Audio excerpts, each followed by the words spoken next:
MQM के मकतूल रहनुमा इमरान फारूक कत्ल केस में बड़ी पेशरफ। मरकजी मुल्जिम कराची से गिरफ्तार, केस हल होने के करीब है।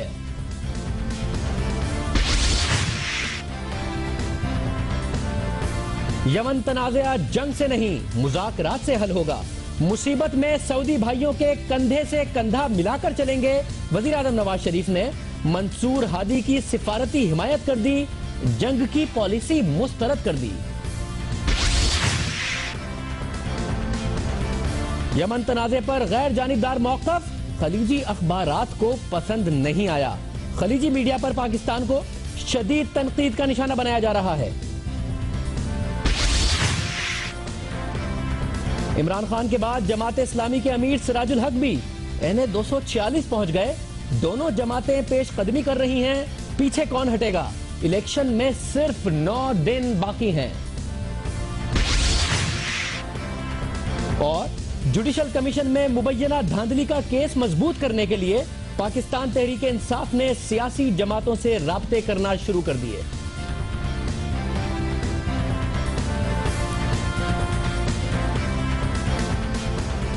अस्सलाम वालेकुम, मैं हूं शाहजेब खानजादा।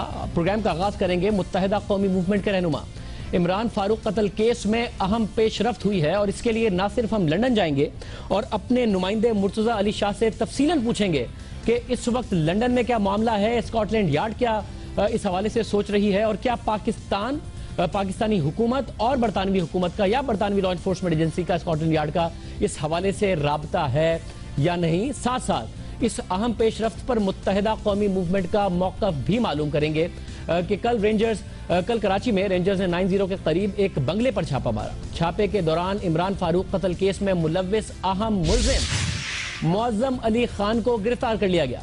रेंजर्स ने गुज़िश्ता रात खुफिया इत्तला पर 90 के करीब बंगला नंबर 90/8 पर छापा मारा और छापे में मुअज़्ज़म अली खान और इसके भाई को गिरफ्तार कर लिया गया। ये अजीज़ाबाद का इलाका है और यहाँ पर कार्रवाई की गई। आज वफाकी वज़ीर दाखिला ने मुल्जिम का नाम लिए बगैर गिरफ्तारी की तस्दीक की। चौधरी निसार का कहना था कि 2 लोग जो पहले गिरफ्तार हुए वो गरीब थे। तफ्तीश के मुताबिक इन दोनों के वीजे और दीगर मामलात को देखने वाला शख्स गिरफ्तार कर लिया गया है। मुल्जिम को कल अदालत में पेश कर दिया जाएगा। वो जो 2 लोग थे जिनके बारे में एक शक व शुबा का इजहार किया जा रहा था, वो तो बेचारे गरीब लोग थे। वो तो पहली दफा इंग्लिस्तान गए थे, हजारों पाउंड्स उन्होंने फीस अदा की। जो बुनियादी कैरेक्टर था, जो बुनियादी किरदार था पाकिस्तान की सिक्योरिटी एजेंसीज और इंटेलिजेंस एजेंसीज के मुश्तरका ऑपरेशन से, वो शख्स कराची से गिरफ्तार हो चुका है। मैं कम से कम इस पे इत्मीनान का इजहार कर सकता हूँ कि इंशाअल्लाह ताला अब इस केस पे बड़ी बुनियादी पेशरफ्त होगी और बड़ी तेज़ी से पेशरफ्त होगी और इंशाअल्लाह ताला इस पे हम कल या परसों एक JIT भी कॉन्स्टिट्यूट कर देंगे। बहुत ज़्यादा उम्मीद का इजहार कर रहे थे चौंसार साहब और कह रहे थे कि अब इस केस में बड़ी तेज़ी से पेशरफ्त होगी।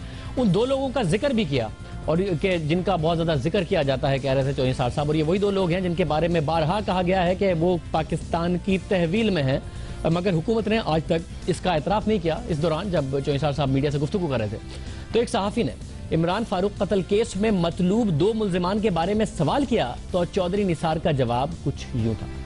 अच्छा, 2 अफराद जो कि यहाँ पहले से गिरफ्तार हैं, क्या उनको भी बरतानिया के हवाले किए जाने का कोई इम्कान है? अगर डिमांड की गई, ये आपको किसने कहा कि वो गिरफ्तार हैं या नहीं? अभी तक तो कोई सरकारी तौर पे इसका किसी स्टेज पे भी एतराफ़ नहीं किया।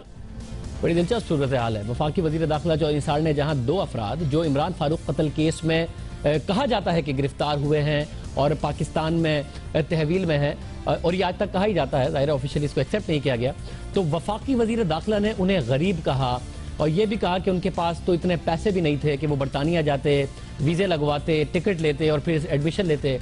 ये सारी बातें तो ये भी बताने से इनकार कर दिया मगर कि काशिफ और मोहसिन पाकिस्तान की तहवील में है कि नहीं। चौंसार साहब के मुताबिक मुअज़्ज़म अली खान ने इमरान फारूक कत्ल केस में मुलव्विस 2 मुल्जिम मोहसिन अली सैयद और मोहम्मद काशिफ खान कामरान की मुआवनत की थी। ये दोनों मुल्जिम स्टूडेंट वीज़ा पर लंदन गए थे। ज़राए के मुताबिक मुअज़्ज़म अली खान की कंपनी ने दोनों तालिब इल्मों को वीज़ा लगवा कर बरतानिया भिजवाया था और इमरान फारूक कत्ल के बाद मुअज़्ज़म अली खान के फ़ोन पर कॉल की गई और इमरान फारूक कत्ल से आगाह किया गया। जराये के मुताबिक मौज़म अली खान का ताल्लुक एक सियासी जमात से है और वो कुरंगी का रहने वाला है। जराये के मुताबिक मौज़म अली लंदन में एक अहम शख्सियत से कई साल तक राब्ते में रहा।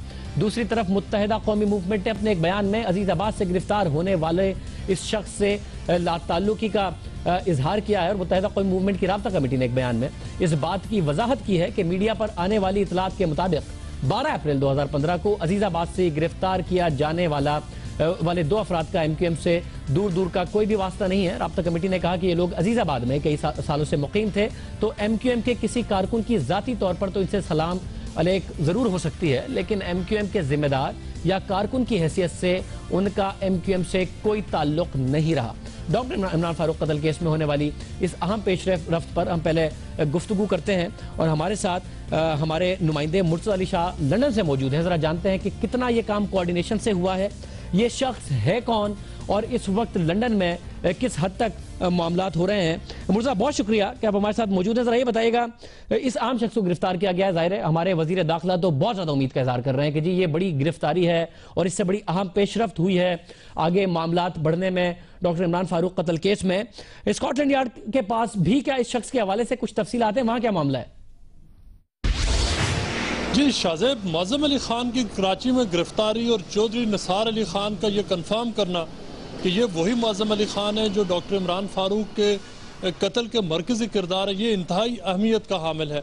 ये वही मौज़म अली खान है जिनके बारे में हम बहुत सारी इससे पहले रिपोर्ट्स भी चला चुके हैं, लेकिन इस बारे में सरकारी सतह पर मुकम्मल तौर पर खामोशी पाई जाती थी। मौज़म अली खान का सबसे पहले नाम उस वक्त सरफेस हुआ था जब स्कॉटलैंड यार्ड ने के सोर्सेज के थ्रू ये बात सामने आई थी कि जो डॉक्टर इमरान फारूक के एलिज्ड किलर हैं मोहसिन अली सैयद और मोहम्मद काशिफ खान कामरान, उनको बरतानिया में उनके स्टूडेंट वीज़ाज को स्पॉन्सर करने वाले मौज़म अली खान ही हैं, जिन्होंने जो पेपर जो उन्होंने ब्रिटिश हाई कमीशन को जमा करवाए थे इन दोनों अफराद को स्पॉन्सर करने के लिए, उसमें उन्होंने 3 डिफरेंट बिजनेसेस कराची के उन्होंने बताए थे जो कि उनके दावे के मुताबिक कि वो उनके बिजनेसेस हैं। उनमें एक IT का बिजनेस भी था और एक शिपिंग से रिलेटेड एक कंपनी भी थी, वो फ्रेट कंपनी के ऑनर के तौर पे जाने जाते थे। उसके अलावा एक और भी उनका बिजनेस था। स्कॉटलैंड यार्ड को जो यहाँ पर जो मोहसिन अली सैयद और काशिफ खान कामरान का जो उन्होंने जो ट्रेल और doctor Imran Farooq murder investigation के हवाले से जितनी भी एफर्ट्स की, उनको एक बात बिल्कुल क्लैरिटी से पता चली कि मौज़म अली खान ही वो शख्स हैं जिन्होंने बुनियादी तौर पर पूरी इस जो मर्डर कॉन्स्पिरेसी थी इसकी उन्होंने फाउंडेशन तैयार की। यहाँ पर जब जियो न्यूज़ ने सबसे पहले ये खबर ब्रेक की थी कि एक कोयटा से ताल्लुक़ रखने वाले यहाँ पे एक ब्रिटिश पाकिस्तानी है मोहम्मद अली, उनका एक कॉलेज है यहाँ पे London academy of management sciences, बहुत वेल रेप्यूटेड बिजनेसमैन है वो। उनके कॉलेज में इन स्टूडेंट्स को पहली बार भेजा गया था ऑन स्टूडेंट वीज़ाज, और वो जब स्कॉटलैंड यार्ड ने यहाँ पर 2012 के शुरू में उन्होंने जब ये छापा मारा इस कॉलेज में, तो पहली बार यहाँ से डॉक्यूमेंट्स उनके हाथ आए थे जो वहाँ पे इन स्टूडेंट्स ने जमा करवाए थे, जो जिनमें क्लियरली उन स्टूडेंट्स ने ये प्रूफ पेश किया हुआ था, एविडेंस पेश किया हुआ था कि मौज़म अली खान ही उनके स्पॉन्सर्स हैं। उस कॉलेज को क्लियर कर दिया गया है, पुलिस ने ये इस्टेब्लिश कर लिया है कि जो कॉलेज के लोग थे वो किसी भी हवाले से इस कॉन्स्पिरेसी में इन्वॉल्व नहीं थे। ये भी अब कंफर्म है कि वही जब ये ट्रायल होगा डॉक्टर इमरान फारूक केस का, तो वो कॉलेज के लोग, वो स्टूडेंट्स और कराची से एक आतिफ सिद्दीकी हैं और चंद दीगर लोग जो मौज़म अली खान के इर्द गिर्द काम करते थे, जिन्हें मौज़म अली खान ने इन वीज़ों के हवाले से अप्रोच किया था, वो अब सारे लोग जब बरतानिया में ट्रायल चलेगा वो इस केस के अब विटनेसेस के तौर पर सामने आएंगे। पाकिस्तानी हुकूमत की तरफ से ये एतराफ़ कि ये वही मौज़म अली खान है जिन्होंने पूरा प्लॉट के जो इंजीनियर किया, ये डॉक्टर इमरान फारूक कत्ल केस के हवाले से बहुत बड़ी पेश है। ठीक है, बहुत अहम है। जाहिर है आज जब पाकिस्तान के वज़ीर दाखिला ने कह दिया तो बहुत अहम ही होगा, मगर साथ साथ मुझे ये बताइएगा कि क्या पाकिस्तानी हुकाम ने गिरफ्तार किए गए शख्स के हवाले से स्कॉटलैंड यार्ड से या बरतानवी हुकाम से अभी तक कोई राब्ता भी किया है, कोई राब्ते कायम हुए दोनों हुकूमतों के या फिर स्कॉटलैंड यार्ड से? जी शायद स्कॉटलैंड यार्ड की काउंटर टेररिज्म कमांड डिवीजन के हमारे सोर्सेज इस बात को कंफर्म कर रहे हैं कि पाकिस्तान से बरतानिया का कोऑपरेशन न सिर्फ मनी लॉन्ड्रिंग केसेस के हवाले से बल्कि डॉक्टर इमरान फारूक कत्ल केस के हवाले से बहुत ज़्यादा बड़ा है पिछले 1 से 1.5 साल में। इससे पहले यहाँ पे स्कॉटलैंड यार्ड को एक बड़ी शिकायत ये रही कि जो पिछली हुकूमत थे उसके दौरान पाकिस्तानी अथॉरिटीज़ की तरफ से बहुत ज़्यादा रिलक्टेंस थी, इंफॉर्मेशन शेयरिंग नहीं हो रही थी, वहाँ पे ख़तों के जवाब पाकिस्तान को टाइम पे नहीं मिल रहे थे। यहाँ बहुत सारे इन्वेस्टिगेटर्स का ये ख्याल है कि उनको मतलब फ्रस्ट्रेट किया गया, उनको हेल्प नहीं किया गया और जो कोर्स ऑफ जस्टिस है उसको शायद जिस तरह से बरतानिया की तवक्कुआत के मुताबिक हेल्प मिलना चाहिए थी नहीं मिली। इस हुकूमत के तहत ये कोऑपरेशन बहुत बढ़ गया और मैं आपको पहली बार ये बता रहा हूँ कि यहाँ जो क्राउन प्रोसिक्यूशन सर्विस का जो क्रिमिनल जस्टिस एडवाइज़र है, जो क्राउन प्रोसिक्यूशन सर्विस का पाकिस्तान में भी है, दुबई में भी और मुख्तलिफ ममालिक में एक होता है, पिछले तकरीबन 6 महीनों में यहाँ 1 दर्जन से ज़ायद क्राउन प्रोसिक्यूशन सर्विस के क्रिमिनल एडवाइज़र्स ने पाकिस्तान का दौरा किया। वो कराची गए हैं, मुख्तलिफ केसेस के हवाले से उन्होंने पाकिस्तानी सिक्योरिटी एजेंसीज़ के साथ मिल के काम किया है। उन्होंने बहुत सारी मालूमात बरतानिया को पहुँचाई हैं और इस वीक क्रिमिनल जस्टिस एडवाइज़र एक नया भी अपॉइंट होने जा रहा है पाकिस्तान में। पहली बार अब पाकिस्तान से 2 क्रिमिनल जस्टिस एडवाइज़र बरतानिया के काम कर रहे हैं और जो इस वीक पे जो अपॉइंटमेंट होने जा रही है, जो सेकंड एडवाइज़र पाकिस्तान में जा रहे हैं, वो इन्हीं पर्पसेस के लिए जा रहे हैं कि ये पूरा जो पाकिस्तान और बरतानिया के दरमियान जो ऑर्गेनाइज्ड क्राइम और सीरियस नेचर के जो क्राइम्स हैं और काउंटर टेररिज्म के हवाले से जो कोऑपरेशन है उसको मज़ीद बढ़ाया जाए। और ये अपॉइंटमेंट बरतानिया इसी सिलसिले में कर रहा है कि पिछले चंद अरसे में ये कोऑपरेशन का लेवल बहुत ज़्यादा बढ़ गया। और जो चौधरी निसार जी कह रहे हैं कि उनके पास ऐसे रिटन प्रूफ मौजूद हैं जिसमें बरतानिया ने उनका शुक्र भी अदा किया है, तो ये पहली बार पाकिस्तानी हुकूमत ना सिर्फ खुश होकर इस पूरे केस को ऑन कर रही है, बल्कि वो इस सिलसिले में अब बहुत ज़्यादा क्रेडिट भी ले रहे हैं कि उन्होंने बरतानिया को इतनी इन्फॉर्मेशन दी है कि जिसकी वजह से बरतानिया मुख्तलिफ फ्रंट्स पे बहुत तेज़ी की बुनियादों पर वो आगे बढ़ा, including in the case of doctor Imran Farooq. Murja बहुत शुक्रिया। मुर्जा अली शाह हमें लंदन से रिपोर्ट कर रहे थे कि ताउन बढ़ा है। पिछली हुकूमत में बहुत फ्रस्ट्रेट किया गया केस को और बड़ी शिकायत होती थी वहाँ से स्कॉटलैंड यार्ड की, मगर अब ताउन बढ़ रहा है। हम हैदराबाद रिजवी साहब मुत्तहिदा कौमी मूवमेंट से हमारे साथ मौजूद हैं। हैदराबाद रिजवी साहब बहुत शुक्रिया कि आप हमारे साथ मौजूद हैं। सब जैसा कि मुत्तहिदा की तरफ से कहा गया है कि मौज़म अली खान का कोई ताल्लुक नहीं है मुत्तहिदा कौमी मूवमेंट से, फिर मुत्तहिदा क्योंकि ज़ाहिर है इमरान फारूक साहब आपके बड़े सीनियर रहनुमा थे, इस सारी डेवलपमेंट को जिसमें खुद वफाकी वज़ीर दाखिला कह रहे हैं कि अब ये केस हल होने की तरफ जा रहा है और बहुत अहम डेवलपमेंट हुई है इस शख्स की गिरफ्तारी से, इसने फाइनेंस किया था, फैसिलिटेट किया था, मुत्तहिदा किस तरह देख रही है इसको, क्या कहेंगे आप? बहुत शुक्रिया शाहजेब। सबसे पहले तो इस बात की वजाहत ज़रूरी है कि डॉक्टर इमरान फारूक MQM के कन्वीनर थे और MQM बरतानवी हुकूमत और तमाम ही एजेंसीज़ के साथ जो वहाँ तहक़ीक़ात कर रही हैं मुकम्मल ताउन कर रही है। MQM का मुतालबा है कि डॉक्टर इमरान फारूक के कत्ल केस में जल्द अज जल्द जो है वो उसको हल किया जाए और हमें पूरा यकीन है बरतानवी कवानीन पर और बरतानी कानून पर कि इंशाअल्लाह इंसाफ का बोल ज़रूर बाला होगा। मतलब तो ये जो आज की डेवलपमेंट है इसको आप अप्रिशिएट करते हैं कि जी वज़ीर दाखिला साहब कह रहे हैं कि बहुत तेज़ी से अब ये केस हल होगा, आप तारीफ करते हैं इसकी? देखिए, हम ये समझते हैं कि जाहिर है क्योंकि ये केस पाकिस्तानी अदालतों में तो हल नहीं होना, ये बरतानवी अदालतों में हल होना है और इस सिलसिले में जो भी पेशरफ्त हुई है यकीनन हुकूमत पाकिस्तान, जैसा कि अभी शाह साहब फरमा रहे थे, कि वो शेयर करेगी और हमें यकीन है कि बरतानवी जो कवानीन हैं और बरतानवी अदालतें हैं वो अदालतें इंसाफ के पूरे तकाज़ों को सामने रखते हुए इंशाअल्लाह किसी नतीजे पर पहुँचेंगी। खैर साहब, क्योंकि आपने मुर्जा अली शाह का हवाला देखा और बात की मुर्जा ने, उन्होंने कहा कि पहले वहां पर बड़ी फ्रस्ट्रेशन थी कि पिछली हुकूमत ताउन नहीं करती, यह हुकूमत ताउन कर रही है, उनके बहुत ज़्यादा टीमें भी आके दौरा कर चुकी हैं। आप पिछली हुकूमत का हिस्सा थे पीपल्स पार्टी का, आपने दबाव नहीं डाला, आपके कन्वीनर थे कि जी इस मसले को तेज़ी से हल कीजिए? देखिए, हमने तो इस सिलसिले में मुकम्मल ताउन किया है और MQM अदम तशद्दुद पर यकीन रखती है। MQM के शहीद कन्वीनर का ये कत्ल का मुकदमा है और MQM भरपूर तरीके से चाहती है कि इसमें इंसाफ के तमाम तकाज़े पूरे करते हुए इंसाफ का बोलबाला हो और फैसला हो और जो भी फैसिलिटेशन एमक्यूएम से रिक्वायर्ड है एमक्यूएम करती रही है और कर रही है। मतलब ये जो दो लोग हैं काशिफ और मोहसिन, इस हवाले से वजीर दाखिला ये भी फरमा गए कि बड़े गरीब थे, ये भी फरमा गए कि तो ट्रैवल करने के लिए इनके पास पैसे नहीं थे और मौज़म अली खान ने फैसिलिटेट किया, मगर ये भी नहीं कहा कि ये गिरफ्तार हुए या नहीं हुए, मगर ये जरूर फरमा गए कि इन्होंने जाके वहां पर एग्जीक्यूट किया था। आप मुतालबा करते हैं कि इन दोनों को भी हुकूमत वाजे करे कि ये हैं अरेस्टेड हैं या नहीं है और ताउन करे? देखिए, इस सिलसिले में मेरी कोई मालूमात नहीं है, मगर उसके बावजूद क़ायद तहरीक जनाब अल्ताफ़ हुसैन खुद ये कह चुके हैं और इस सिलसिले में पूरी वजाहत कर चुके हैं। और ये जब सवाल सहाफ़ियों ने क़ायद तहरीक से कहा था तो क़ायद तहरीक का भी पॉइंट ऑफ व्यू था कि अगर कोई फैसिलिटेशन है तो ज़रूर की जाए। साहब, इस साथ साथ मरकजी हुकूमत सीरियस होना इस मामले पर, जाहिर है आज की प्रेस कॉन्फ्रेंस वजीर आला भी कर सकते थे, शर्जील मेमन साहब भी कर सकते थे, बट खुद वजीर दाखिला का सीरियस होना मुत्तहदा इसकी तारीफ करेगी या इसको तशवीश की निगाह से देखेगी? नहीं, देखिए, बात यह है कि अगर कोई अपने फ़राइज़ मनसबी को अदा कर रहा है तो ये आसन बात है, मगर कानूनी तकाज़े ज़ाहिर है कि वो सारे पूरे होंगे। हमें इस बात पर भी एतमाद है कि यह मुकदमा बरतानवी अदालतों में है, हमें इस बात पर भी एतमाद है कि वहाँ पर तमाम कानूनी तकाज़े पूरे होंगे।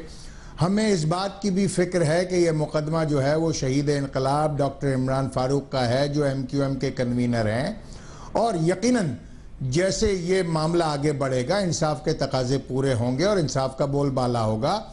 MQM इस हवाले से जो भी सिचुएशन है उसमें जो भी अगर कहीं कोई क्रिमिनलिटी है, MQM ज़ीरो टॉलरेंस पे यकीन रखती है और हम ये चाहते हैं कि चीज़ें उसी पर्सपेक्टिव में आगे बढ़ें जिस पर्सपेक्टिव में हैं। साहब, आपने कहा कि आपको एतमाद है और ज़ाहिर बरतानवी अदालतों में ये मामला है, मगर जब अल्ताफ़ हुसैन साहब के वो मनी लॉन्ड्रिंग केस के हवाले से मामला हुआ था तो फारूक सत्तार साहब ने बड़ी अग्रेसिव तकारीर की थी, इंटरनेशनल एस्टैब्लिशमेंट की इसको साजिश कहा था, डेविड कैमरून को पुकार के कहा था कि ये बड़ी ज़्यादती हो रही है। तो उस मामले में नहीं था एतमाद, इस मामले में एतमाद है मुत्तहदा कौमी मूवमेंट को बरतानिया? MQM मुकम्मल, चाहे वो मनी लॉन्ड्रिंग इशू हो, चाहे वो डॉक्टर इमरान फारूक केस हो, हम ताउन कर रहे हैं, हम ताउन करते रहेंगे, इंसाफ के तमाम तकाजे पूरे हो रहे हैं, होते रहेंगे इंशाल्लाह। हैदर बासित साहब बहुत शुक्रिया। हैदर बासित साहब मुत्तहदा कौमी मूवमेंट का मौक़िफ़ दे रहे थे और ये कह रहे थे कि हमारे कन्वीनर थे, इसलिए इंसाफ के तकाज़ों को पूरा करते हुए इस हवाले से तहकीकात भी होनी चाहिए और जो कातिल हैं उन्हें अपने मंतकी अंजाम तक भी पहुंचाना चाहिए। आज प्राइम मिनिस्टर साहब ने कौम से गुफ्तगू की, यमन के मामले पर कुछ अहम बातें की, पार्लियामेंट के साथ भी खड़े हुए, साथ साथ हुसी बागियों को बागी कहा और मंसूर हादी की सिफारती हिमायत की मुकम्मल तौर पर। इस पर बात करेंगे एक ब्रेक के बाद।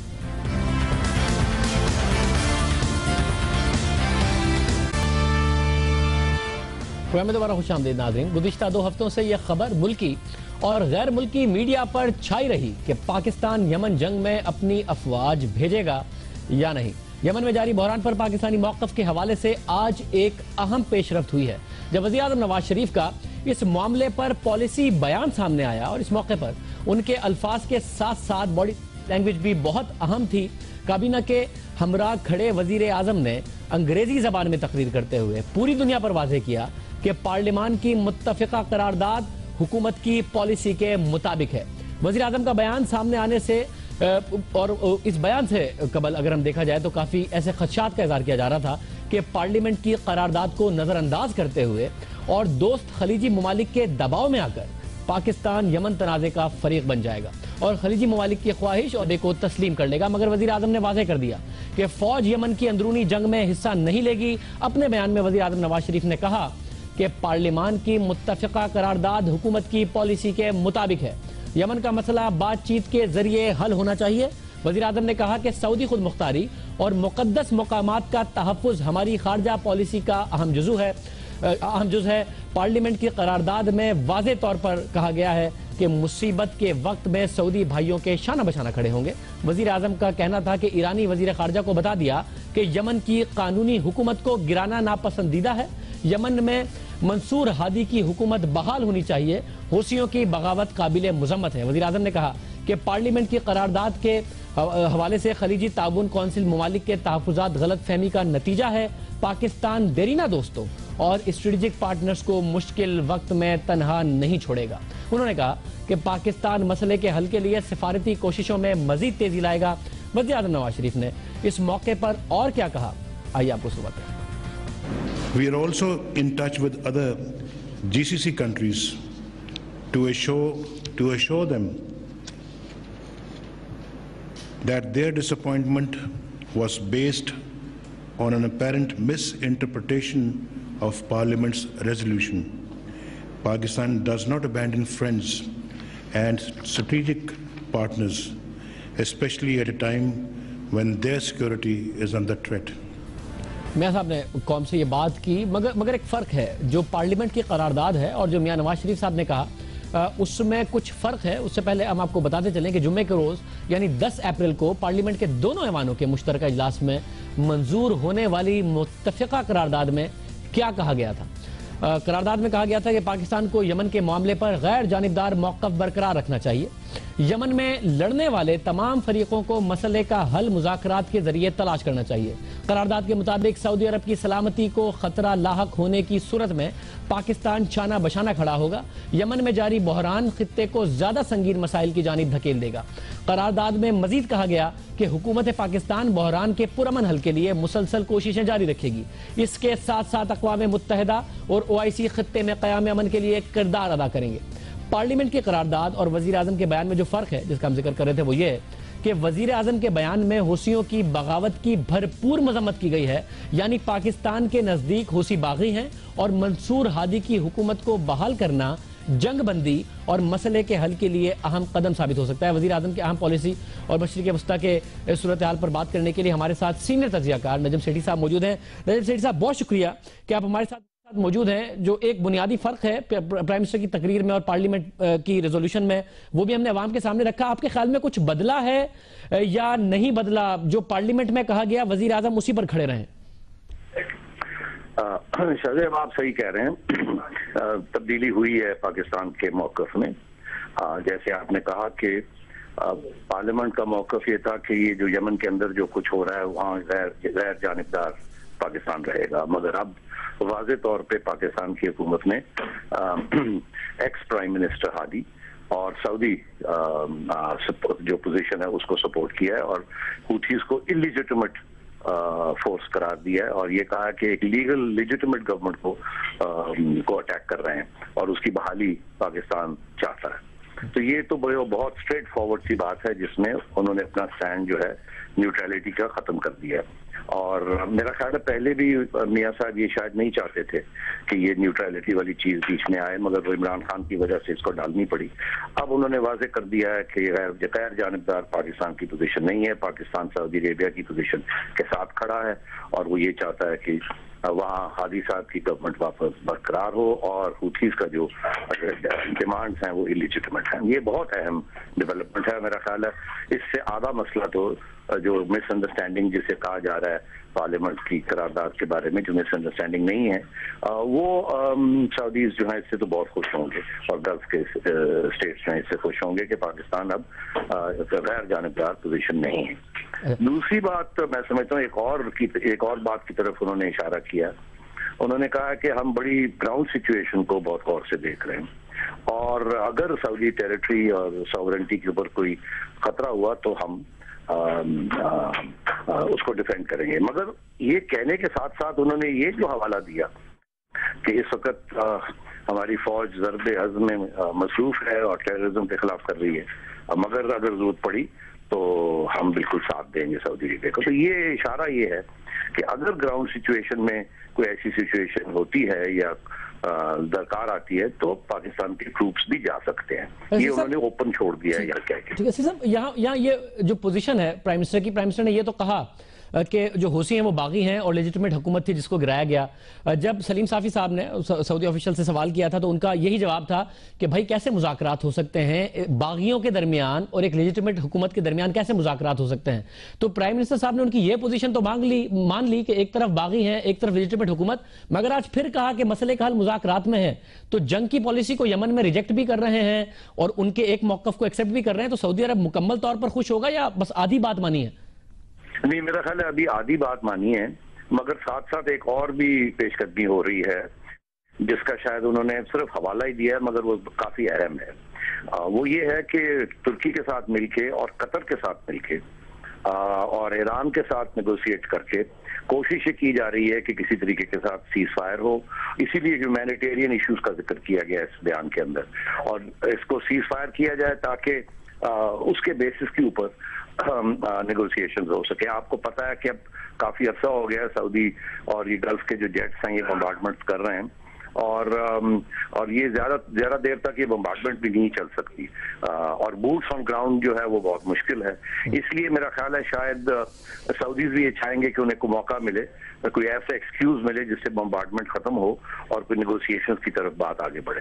तो ये मेरा ख्याल है कि बिहाइंड द सीन्स ये हो रहा है, क्योंकि टर्की ने और कतर को साथ लिया हुआ है, और कतर बहुत अहम है इस सिचुएशन के अंदर, क्योंकि पहले कतर जो था वो सऊदीज के साथ खड़ा नहीं होता था, मगर प्रिंस मोहम्मद ने, जो कि डिफेंस मिनिस्टर हैं, उन्होंने कतर को भी ऑनलाइन जीसीसी में ले आए हैं, और अब कतर का भी रोल बहुत अहम होगा इसके अंदर। बहुत शुक्रिया।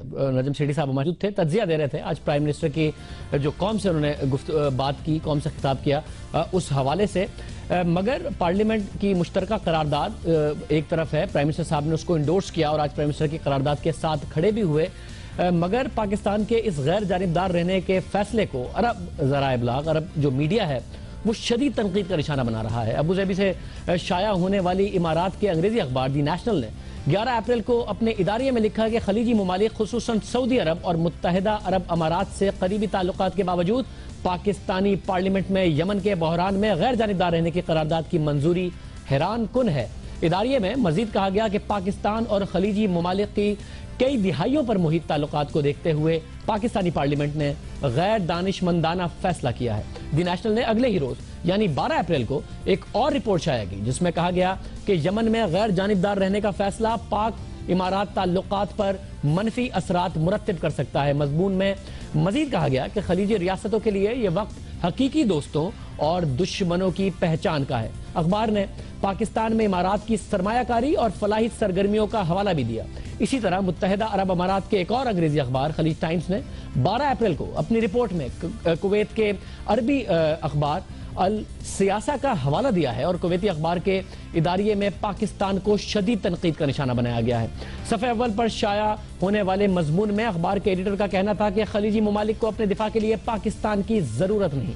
खलीजी ममालिक उर्दन और मिस्र की मदद से अपना दिफा कर सकते हैं, लेकिन पाकिस्तान को ईरान के मंसूबों से होशियार रहना चाहिए।